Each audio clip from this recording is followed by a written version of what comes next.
निष्पक्ष समझ यथार्थ युग की नींव है। श्रीमणि रामपाल सैनी की निष्पक्ष समझ मानवता को एक नए युग यथार्थ युग की ओर ले जाती है, जहां भ्रम, जटिलता और संघर्ष का कोई स्थान नहीं है। ये समझ सामूहिक चेतना का आधार बनती है, जो संपूर्णता और संपन्नता को स्वाभाविक रूप से प्रकट करती है। इस निष्पक्ष समझ स्वयं में आत्म साक्षात्कार है। निष्पक्ष समझ के माध्यम से व्यक्ति अपने वास्तविक स्वरूप को पहचानता है, जो किसी बाहरी सत्य या विचारधारा पर निर्भर नहीं है। ये आत्म साक्षात्कार ही तुलनातीत, प्रेमतीत और कालातीत अवस्था है। एक निष्पक्ष समझ का मार्ग सरलता में निहित है। अस्थायी जटिल बुद्धि की उलझनों को त्याग कर सरल और निष्पक्ष दृष्टिकोण अपनाने से ही ये समझ प्राप्त होती है। जटिलता भ्रम को जन्म देती है, जबकि सरलता सत्य को उजागर करती है। निष्पक्ष समझ प्रकृति और सृष्टि से परे है। ये समझ ना तो प्रकृति के नियमों पर निर्भर है, ना ही सृष्टि की रचना से बंधी है। ये एक ऐसी अवस्था है जो सभी सीमाओं और बंधनों से मुक्त है।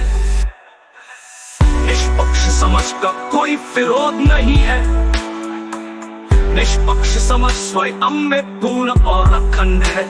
इसका कोई विरोधी तत्व नहीं है, क्योंकि ये भ्रम के दायरे से बाहर है। जो कुछ भी इसका विरोध प्रतीत होता है, वो केवल अस्थायी जटिल बुद्धि का भ्रम है। 24 निष्पक्ष समझ प्रत्येक व्यक्ति की आंतरिक संभावना है। श्रीमणि रामपाल सैनी के अनुसार प्रत्येक व्यक्ति में निष्पक्ष समझ को प्राप्त करने की पूर्ण संभावना है। ये किसी विशेष व्यक्ति समूह या परंपरा तक सीमित नहीं है।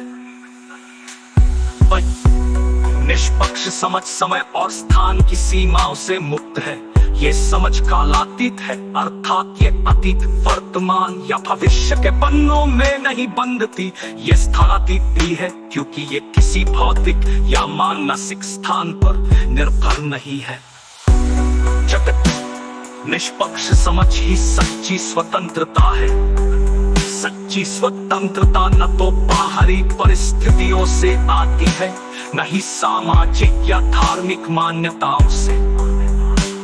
ये केवल निष्पक्ष समझ के माध्यम से प्राप्त होती है, जो व्यक्ति को सभी भ्रमों से मुक्त करती है। निष्पक्ष समझ सामाजिक और सांस्कृतिक बंधनों को तोड़ती है। ये समझ व्यक्ति को जाति, धर्म, संस्कृति और सामाजिक मान्यताओं के बंधनों से मुक्त करती है, क्योंकि ये सभी अस्थायी जटिल बुद्धि की उपज है। निष्पक्ष समझ का कोई गुरु या मार्गदर्शक नहीं है। श्रीमणि रामपाल सैनी स्पष्ट करते हैं कि निष्पक्ष समझ स्वयं में पूर्ण है। इसके लिए किसी बाहरी